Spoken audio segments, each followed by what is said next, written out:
আজকে বিদ্যুৎ নিয়মিত সরবরাহ করতে হবে। আজকে পটুয়াখালীতে নিরবিচ্ছিন্ন বিদ্যুৎ সরবরাহের দাবিতে মানববন্ধন করেছে কলাপাড়া নাগরিক উদ্যোগ কমিটি। শনিবার বেলা 11টায় কলাপাড়া পৌর শহরের শহীদ সুরেন্দ্র মোহন চৌধুরী সড়কে মনোহরিপট্টিতে এই মানববন্ধন অনুষ্ঠিত হয়। এ সময় বক্তব্য রাখেন কলাপাড়া নাগরিক উদ্যোগের আহ্বায়ক কমরেড নাসির তালুকদার, আওয়ামী লীগ নেতা ফজলুর রহমান শিকদার ও ধানকালী ডিগ্রি কলেজের প্রভাষক জিশান আলমগীর সহ বাংলাদেশ উদীচী শিল্পী গোষ্ঠী কলাপাড়া শাখার সদস্যরা।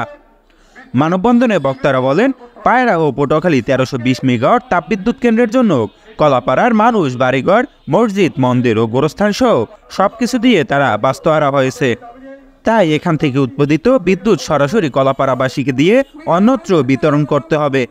এছাড়া নিরবিচ্ছিন্ন বিদ্যুৎ সরবরাহ নিশ্চিত না করলে লাগাতার আন্দোলনের হুঁশিয়ারি দেন তারা। গোপাল হালদার, খবর পটুয়াখালী, নিউজ ডেস্ক।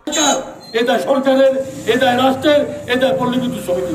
আজকে পল্লী বিদ্যুতের উৎপাদন ওয়ালটন, সিঙ্গার, র্যাঙ্কস এবং ভিগো ব্র্যান্ডের টিভি ও ফ্রিজ পাবেন একই শোরুমে ইয়েস ইলেকট্রনিক্সে। পছন্দের ব্র্যান্ডের পণ্য পেতে চলে আসুন ইয়েস ইলেকট্রনিক্স, সবুজবাগ মোড়, পটুয়াখালী।